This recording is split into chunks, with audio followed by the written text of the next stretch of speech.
on an average, it takes an immigrant 10 years to reach the same position that they were in their home country. How ridiculous is that? Don't let anyone decide what you can and cannot do.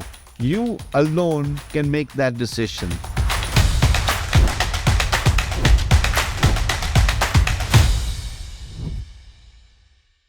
Welcome to the very first episode of the Canadian Dream Podcast. I'm here with someone who has inspired not only myself 12 years ago, but also thousands and thousands of immigrants here in Canada.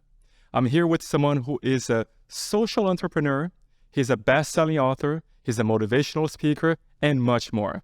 And he's a person who is doing a lot to change Canada into a better country.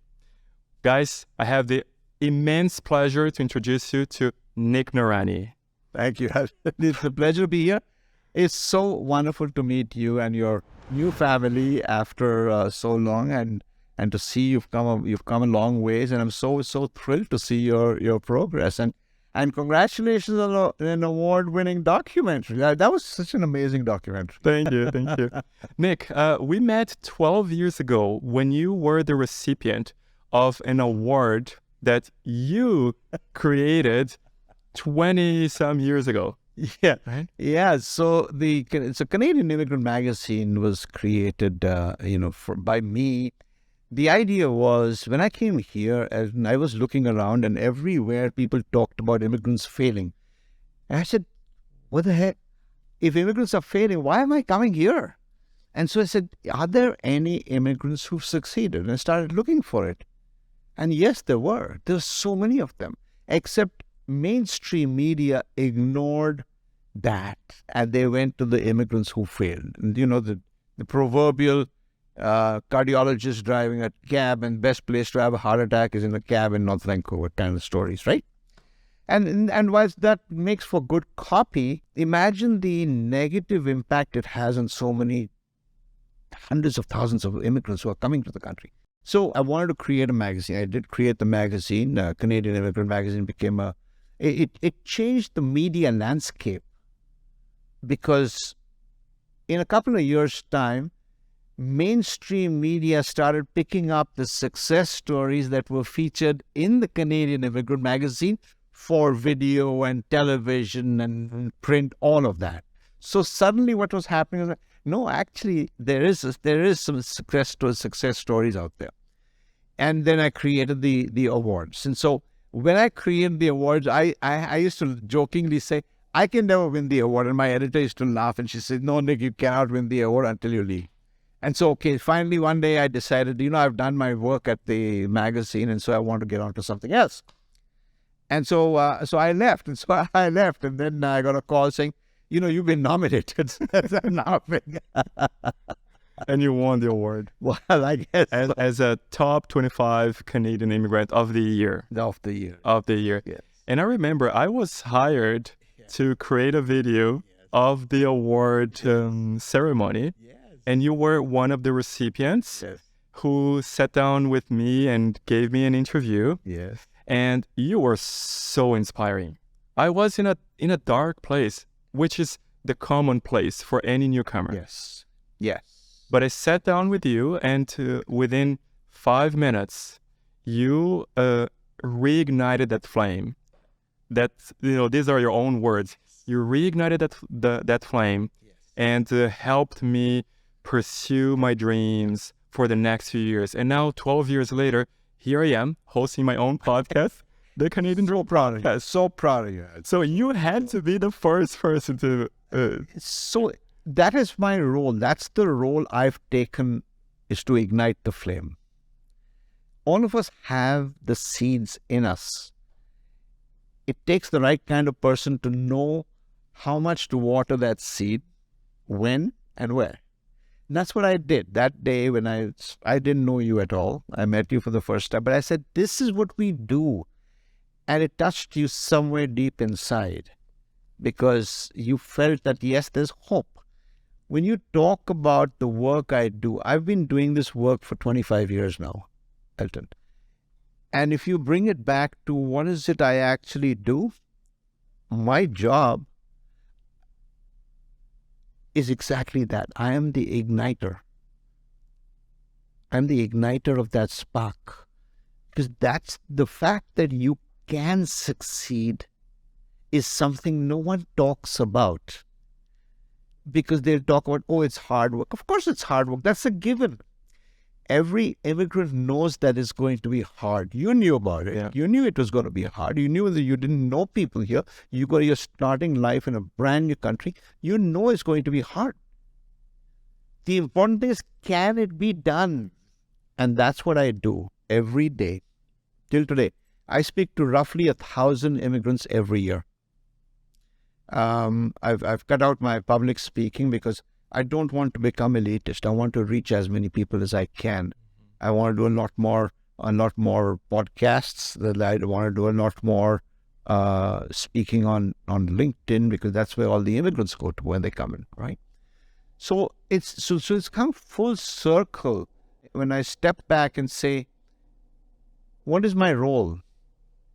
I think the trajectory, if you look at the trajectory, and I actually drew this, Elton.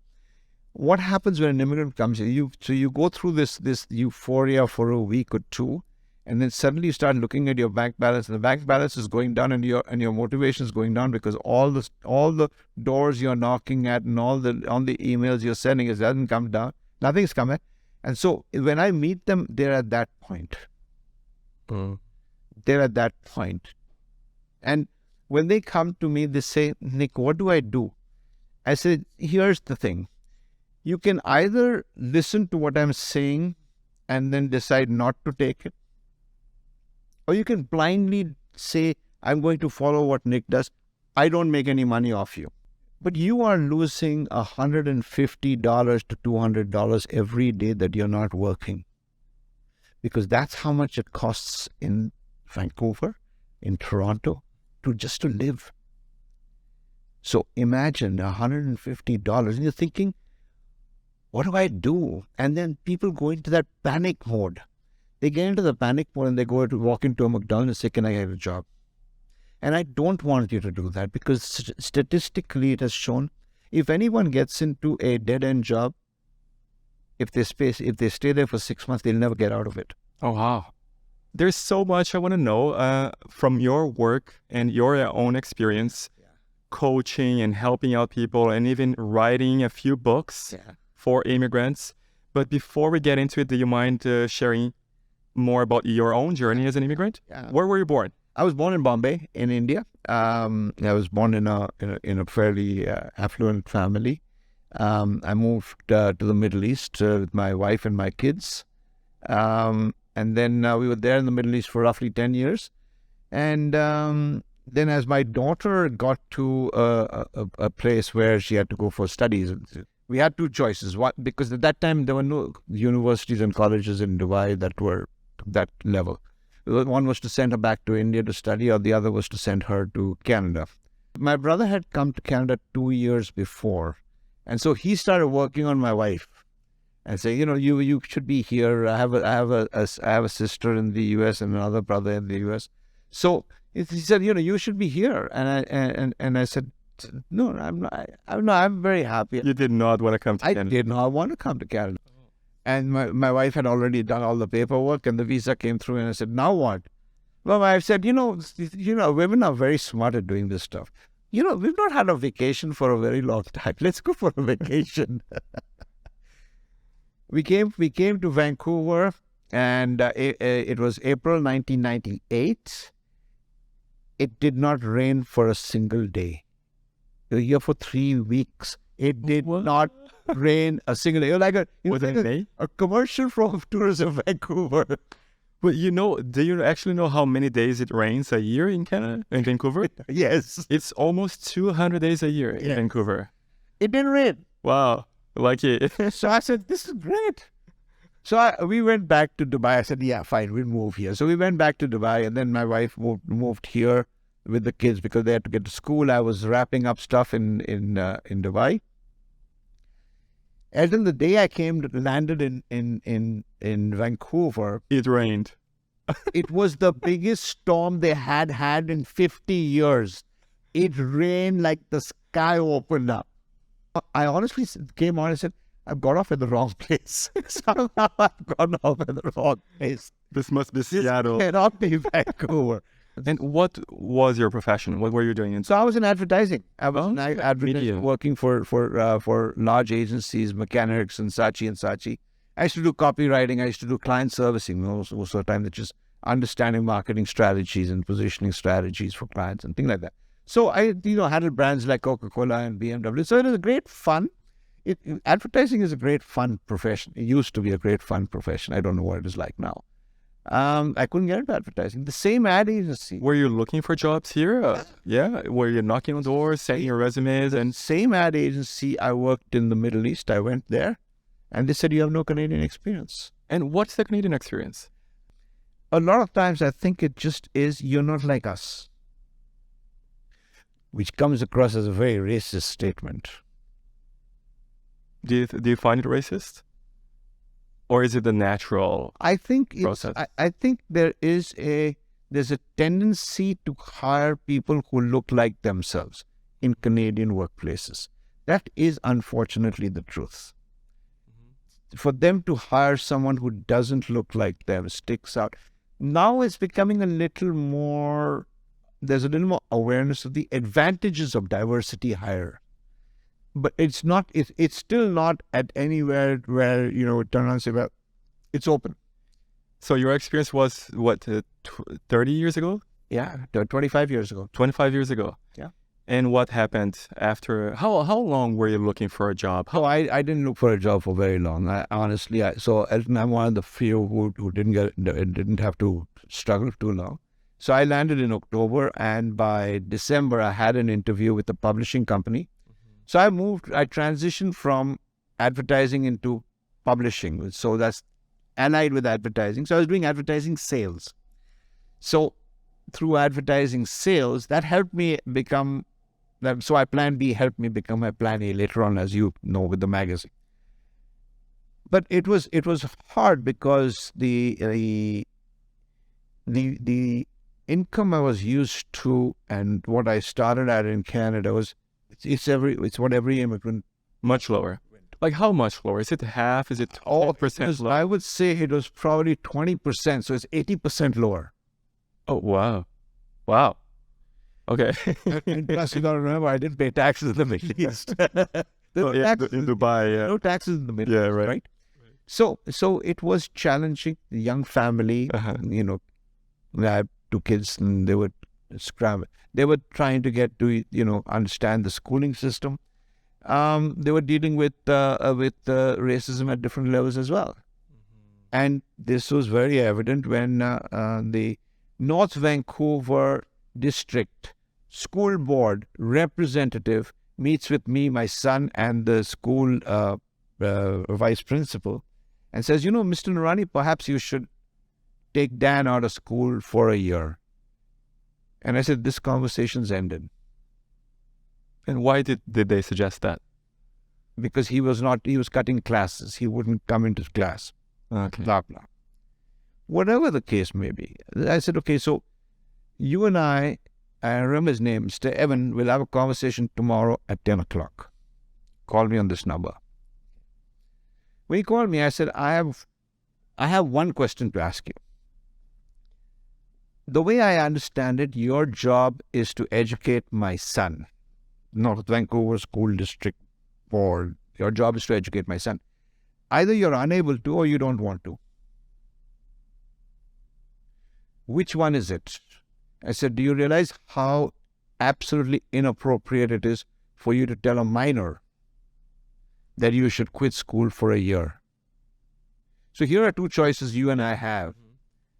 I love media. I worked with media all my life. I can guarantee this. You will change my son from this school to another school. Because if you don't, by 6 o'clock news, you'll be on City TV. I can guarantee that. I will bring the cameras there to you. Because this, what you've done, is wrong. What happened next? It changed. It changed. But you know what worried me that time? Is that there's so many other people in my place who would not have had the ability to speak and challenge that individual. Right. What about the hundreds of those people? How do you, what has to happen? That thinking has to change at that level. What happens to an immigrant's confidence when they arrive? Wrecked. It is wrecked. Your self-esteem, your self-confidence, your self-worth, Mm-hmm. it's just dropped out. Yeah. I used to be king in my hometown. Oh, I know. No, I was the man in my hometown, and I've been in Canada for 12 years. Yeah. And now I feel that I am getting back, almost getting Yes. to the stage where I was 15 years ago in my hometown. So I'm sure you want to know what made me get into this whole thing, and that's linked to your statement. Yeah. What made me get into immigration and start becoming what I did was a statement I read that said, and this is 25 years ago, Elton, there was a statement I read that said, on an average, it takes an immigrant 10 years to reach the same position that they were in their home country. There you go. And I say, how ridiculous is that? So, we've got to understand. Immigration is an economic imperative. It's not a social imperative. We'll find out our own friends. Thank you very much. Don't teach me about that. It's an economic imperative. It's an economic imperative because Canada's got a declining birth rate, aging baby boomer population. We've got a labor crunch like never before. If you are betting on immigrants coming in every year, I hear the government saying, we're going to bring in 500,000 people next year. And do what? What is the support system you've got? Is your support system adequate? Until the pandemic, none of the services offered by the federal government were available digitally. Yet your immigrants are coming in, they're all digital. They're all digitally savvy. Like you. You want everything delivered online. I don't want to spend $25 to go and meet someone and sit in a classroom to hear something. Lining up, booking a date. Oh, yeah. Yeah. That's So this whole concept has to change. That statement is still true. And for me, all I wanted to do is 1 year. Can I reduce it by 1 year? So going from 10 years to 1. Yes. Oh, wow. That's And that's a big change. So let's say in a year, I talk to and I influence and I change the lives of, let's say, 500 people. For those 500 people, it's a lot. But when you look at it from the big picture, out of 500,000 immigrants, if you do it for 500 people, what happens to the rest of them? You know so many immigrants. What is the most common scenario that you have come across along the years? When you're an engineer, when you're a doctor, you spent more than the average person studying. You go into an examination room, you studied before you do that. This is what professionals do. They want to become an engineer, you want to become a doctor, whatever it is. What's interesting is, Elton, immigrants are not doing adequate research before coming to the country. In spite of the fact that the online information is so easily available. So the information is there, but they are not doing their homework. They're not preparing themselves before coming to Canada. No. And it's unfortunate that that person and their family is going to pay the price for not doing that preparation. How do you change that? The government of Canada says, okay, Elton Hubner, come to Canada, check mark. They do it on the basis of your education. They do it on the basis of your language skills. They do it on the basis of your work experience. Which means that there is a tacit agreement that you should be able to find a job. And the government of Canada's only focus should be, how do we help immigrants get jobs? They're doing a great job. Don't misunderstand me. They're doing a great job. But still, if you look at the figures that come in from Statistics Canada, immigrants are still underemployed. They're still working at dead-end jobs. If an immigrant is working technically, but driving an Uber and is an HR vice president back home, that's a loss for Canada. Because number one, when you look at the income potential of someone who would be vice president of HR in Canada, and that person's working at Uber, what's that gap? Yeah, what is it? What is the gap? Is it because they come with the hard skills? Is it a matter of soft skills? Soft skills, networking, What is all of it. So we've heard this. We've heard employers, and we've heard all the academics and the researchers say that the Canadian employer is risk averse. They don't want to take a risk, and the fact of the matter is today we are facing a demographic tsunami. You've got aging baby boomers. You've got a declining birth rate. You're not going to have a choice. Today, 25% of your workforce was born outside of Canada. In the next 20 years, that is actually projected to be around 40%. What are the chances you're still going to go out and be able to find someone who looks exactly like you? Slim. And what is the difference between hard skills and soft skills? Hard skills are, in your profession. So you've come in as someone involved in photography, and you know photography, you know cinematography, because you studied that. You worked in that industry. I worked in advertising. I knew the skills I had.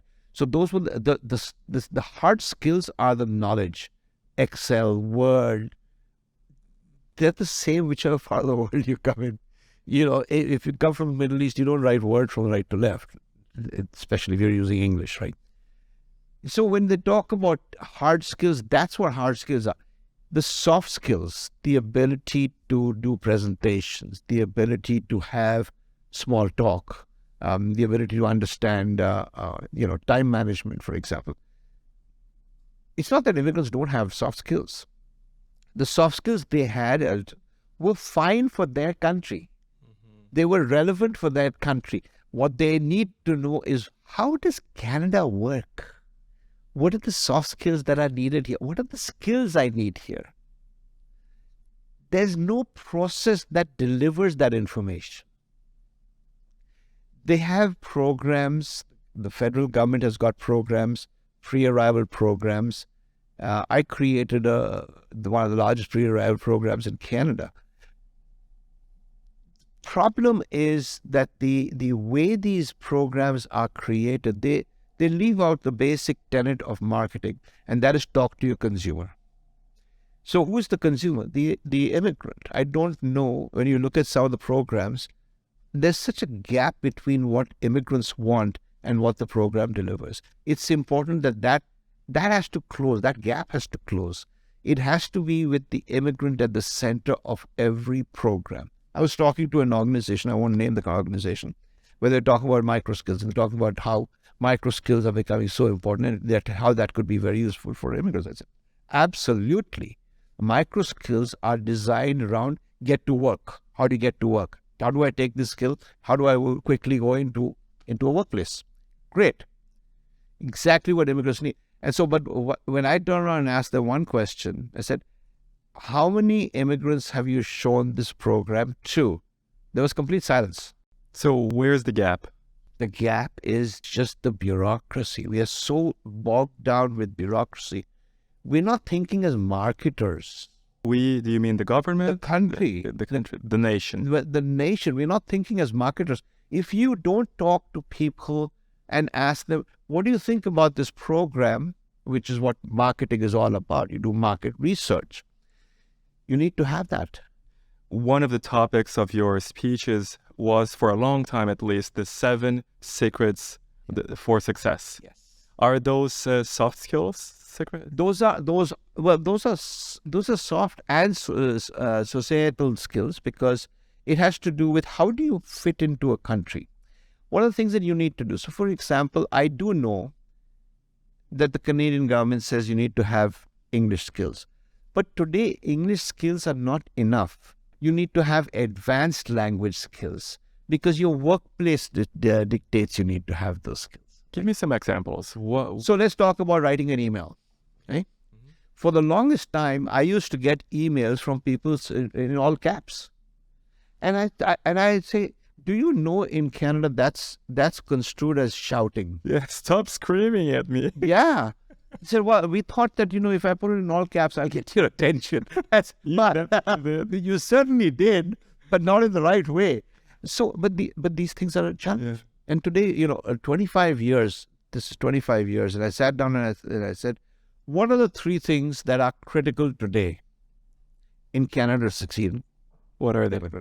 Number one is language skills. Number two is communication skills. Communication skills are distinctly different from language skills. How? Because it's how do you stand up and give a speech? How do you talk to people?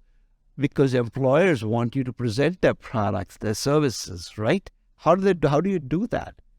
These two are so critical. Language skills, communication skills. And the third is the ability to understand and use the internet. That's such a wide thing. When you talk about the internet, it's not just about doing research. It's just about being able to find the right kind of research. How do you find that stuff? That's an important part of work today.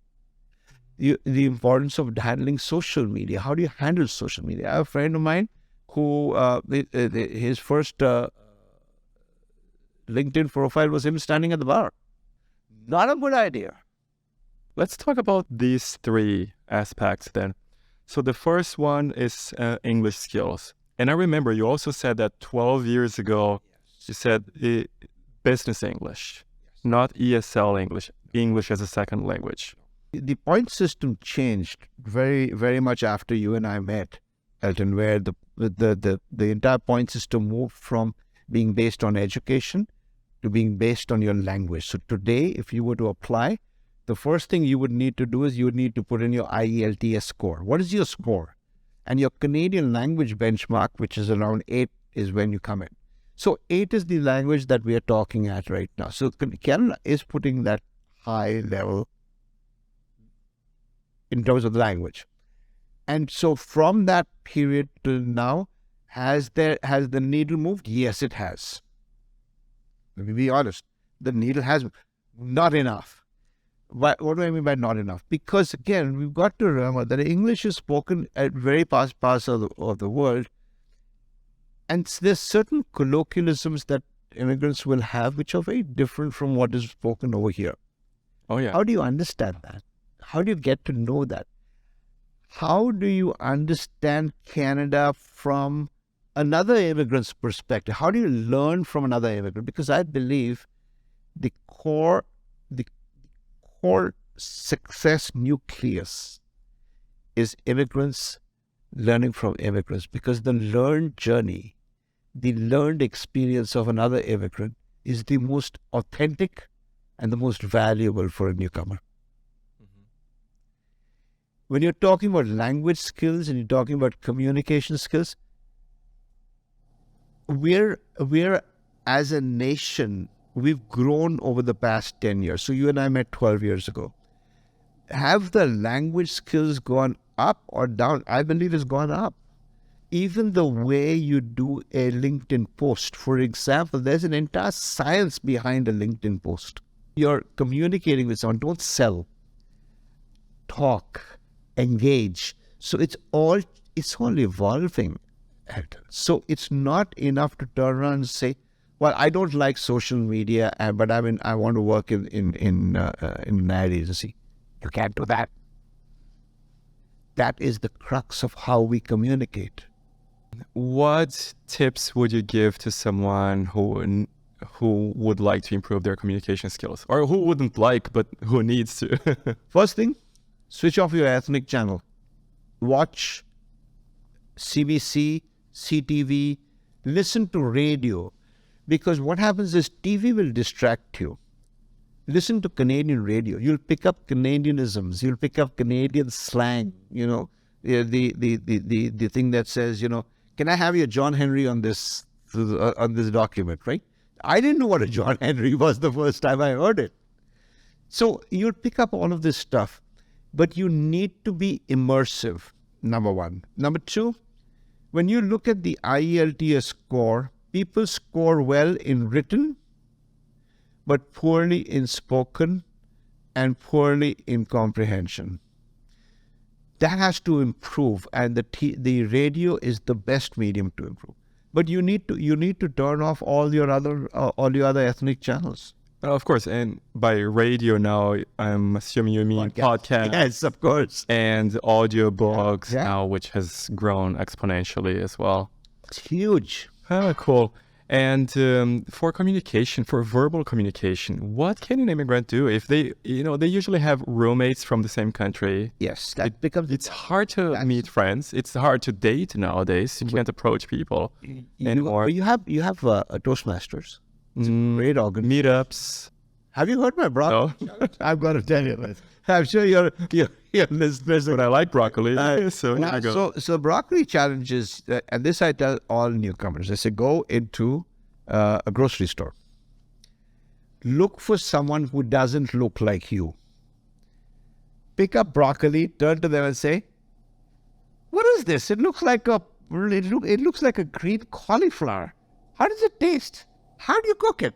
You have to hold that conversation for 10 minutes. You have to hold that conversation. Here's what happens. You're moving out of your comfort zone.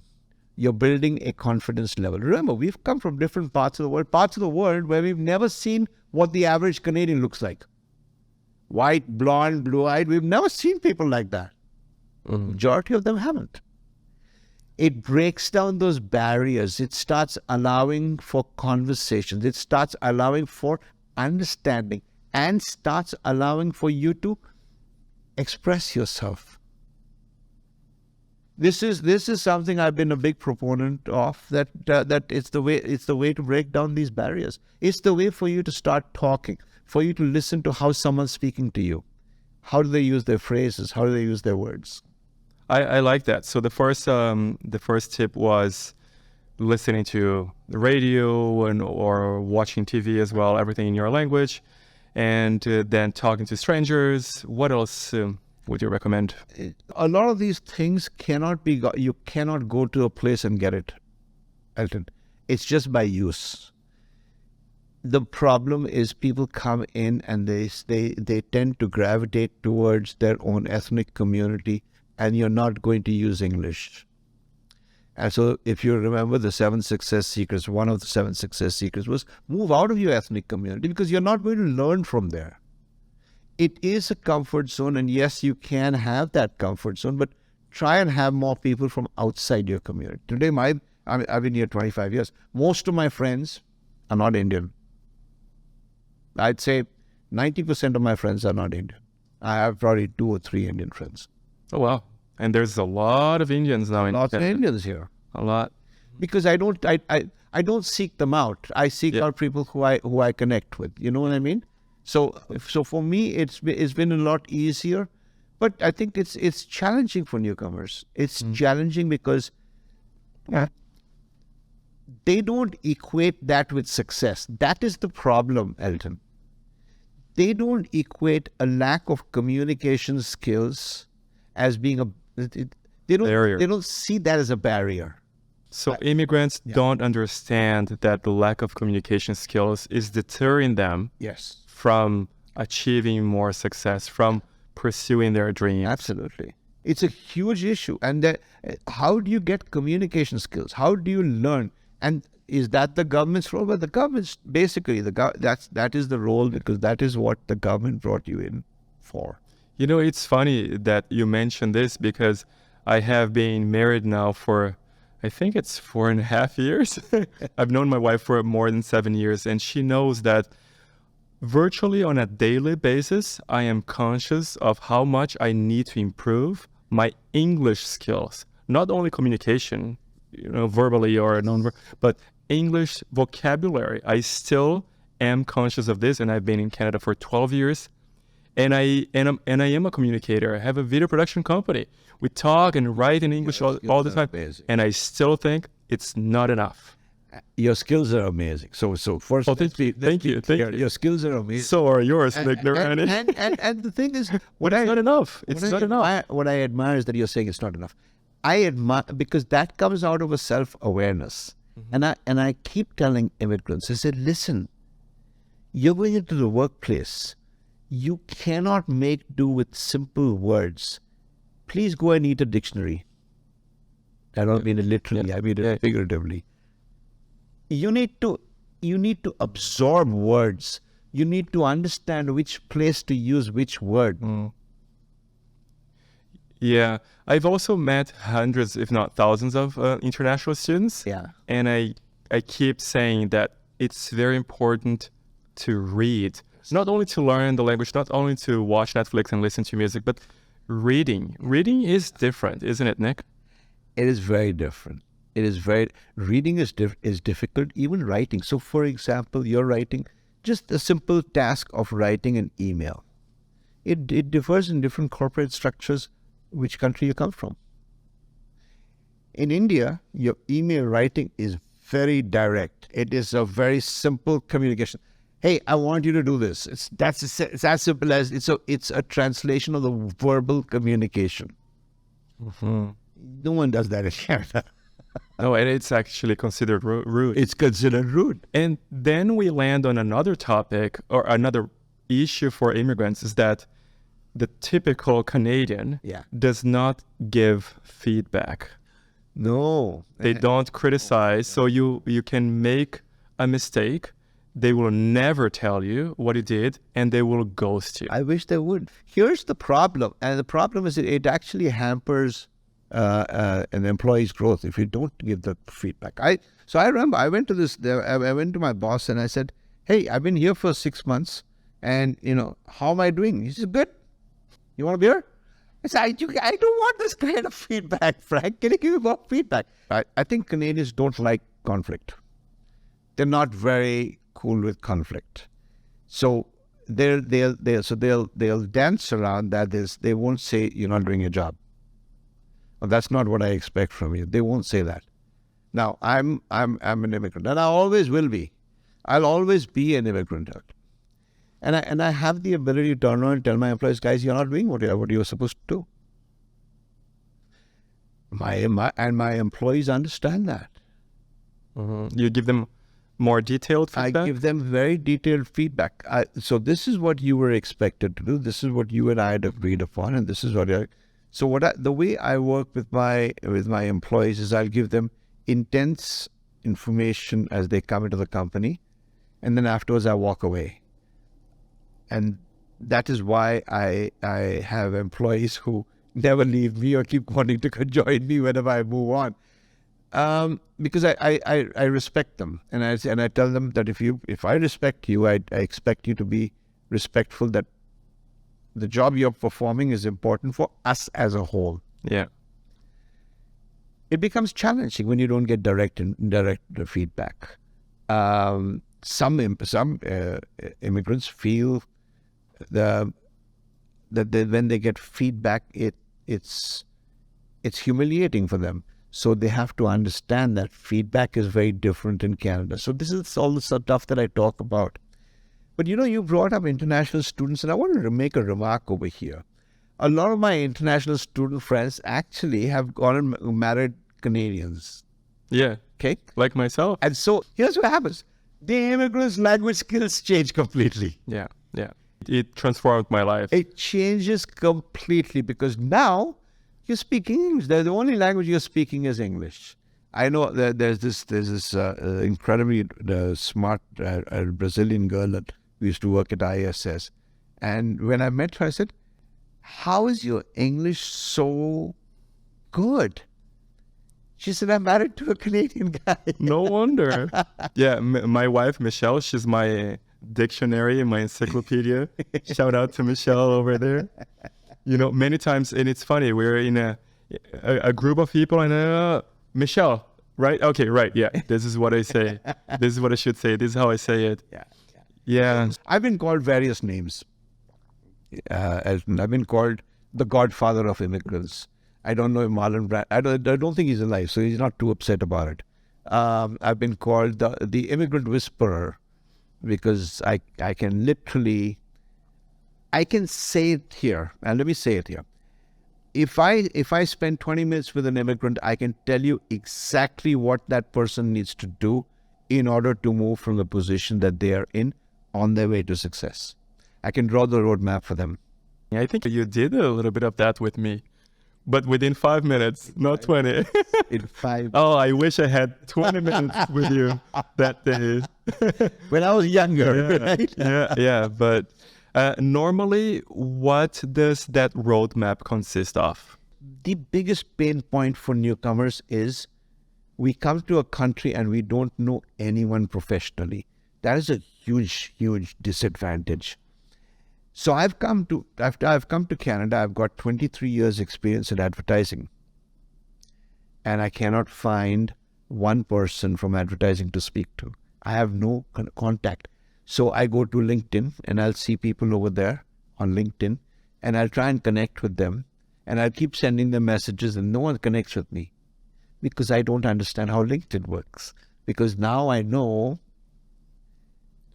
doing that is considered rude. Yeah. You're supposed to send a message to someone before you do that, right? Now what happens is my audience comes in, they go into, it's literally you're getting into a system whereby you're being matched with another immigrant, boom, boom, every week. You have a Wednesday call. You're in a Zoom room where all of them are immigrants, all the ambassadors are there. You're having conversations. And you're actually learning your profession in Canada.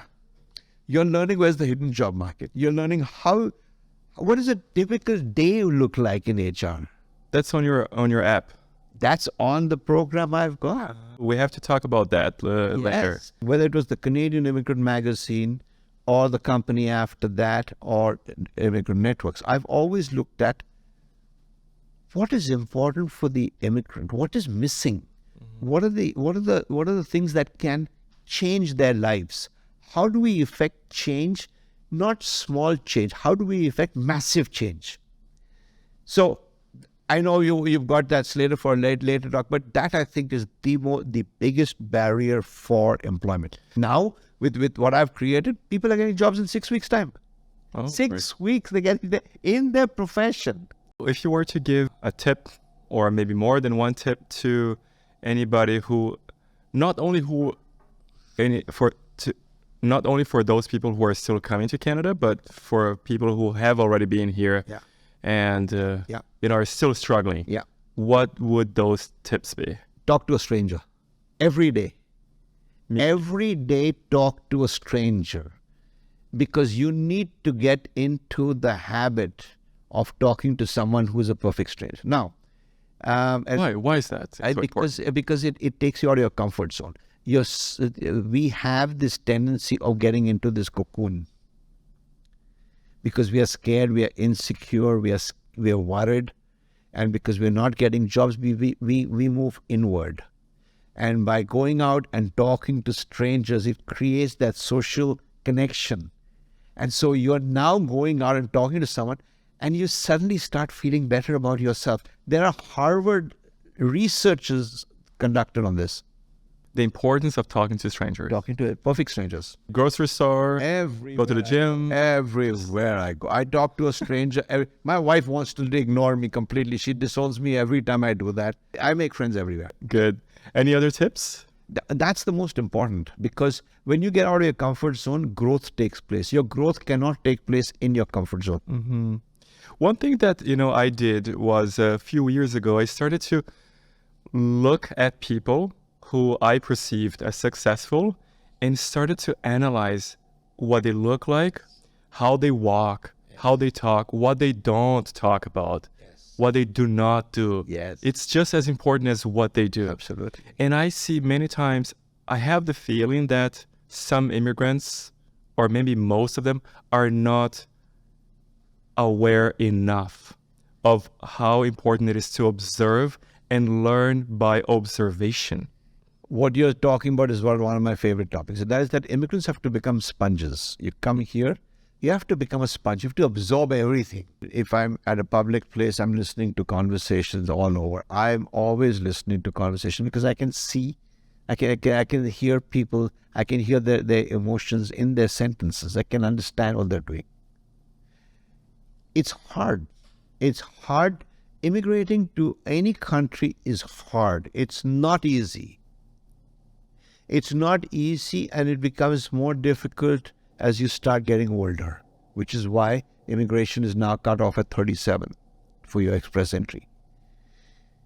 You have to get people who are coming in younger because they can be an economic force for the country. As we get older, it becomes that much harder to settle in. Then you talk about entrepreneurship. A lot of immigrants would turn to entrepreneurship, like you did, like I did. Entrepreneurship also sometimes, Elton, is the only solution when you are not able to get a job based on your qualifications and skill set. I was having breakfast with a family yesterday, and he said, he went through an interview session, 7 interviews in Canada. This is with a it's a fairly medium-sized corporation. 7 interviews, breakfast interview, lunch interview, boardroom interview, 7 interviews, after which they turned around and said, well, we don't think you're a right fit. And he says, are you nuts? It took you 7 hours to figure that out? Well, yeah. Actually, it can't be even 7 hours, probably more longer than that. Why does this happen? My focus has been on strengthening the immigrant, always has been on strengthening the immigrant. Why? Because if you don't know what you don't know, you're not going to ever learn it. Right. My job, my goal, my task is to give you that information. Do you know what percentage of people would actually use that information? Probably less than 5%.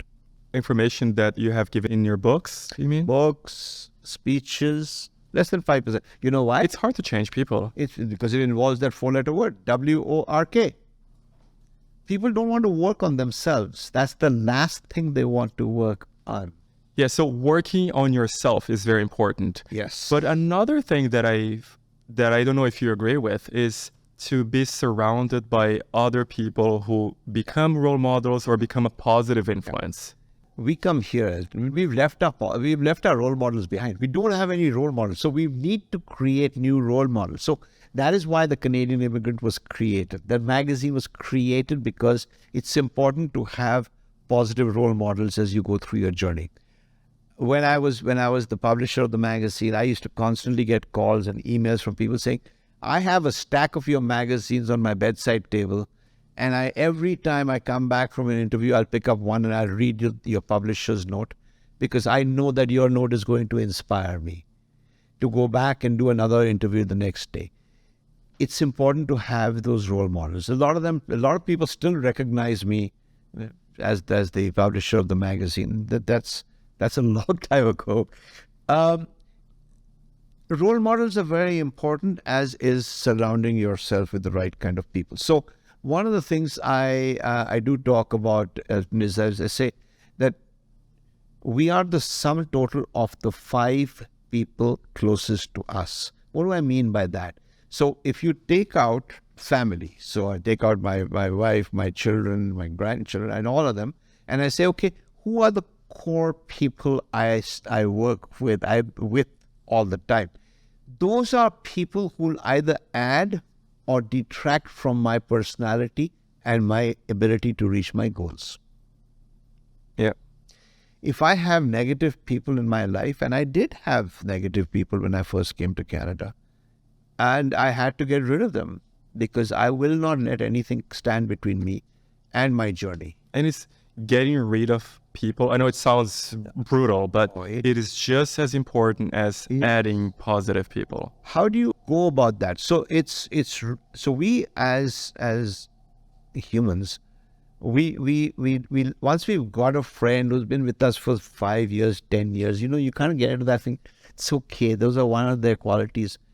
And it's okay as long as it's limited to a quality. But you need to analyze, what does that person do? Is that person good for you, for your mental health? It's very important to ask that. Does that person add to you? If that person doesn't add to you, you need to have a question. You need to question that. If tomorrow you decided to play ball with Michael Jordan, guaranteed your game will improve. But if you decide to play with someone who you'll beat at the court, you're not going to learn anything. Yeah. So to keep pushing yourself. In order to push yourself, who are your 5 people? Today, I'm blessed because my 5 people are my ambassadors who exhort me. They push me. Nick, do more. And so I've gotten to this level where I have that, not just a support system, but an advice system built in. Mm-hmm. That's very important. And what is success in your opinion? And how far have you come on your journey in, I think, what was it, 25 years? Yeah. Isn't it? Yeah. To me, success has always been, what is the impact I can create?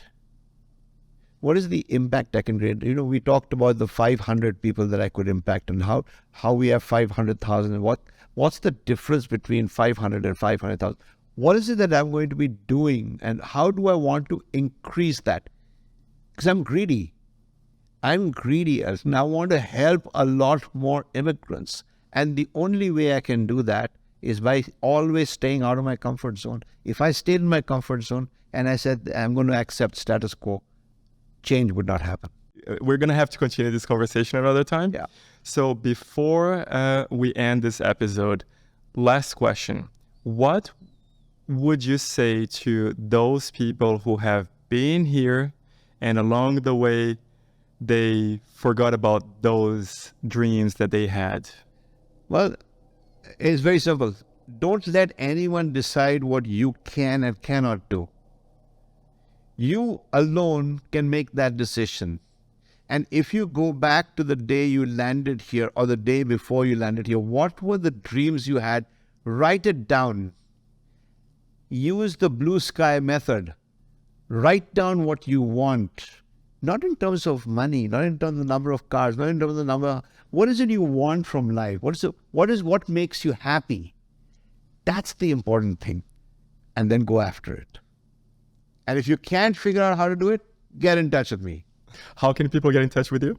immigrantnetworks.com, nicknoorani.com, my email. I'm probably the easiest person to find. Just Google my name, just Google Nick Noorani. And don't talk to ChatGPT. He talks about someone that's not me. So talk to Google. Let's go old school. Great.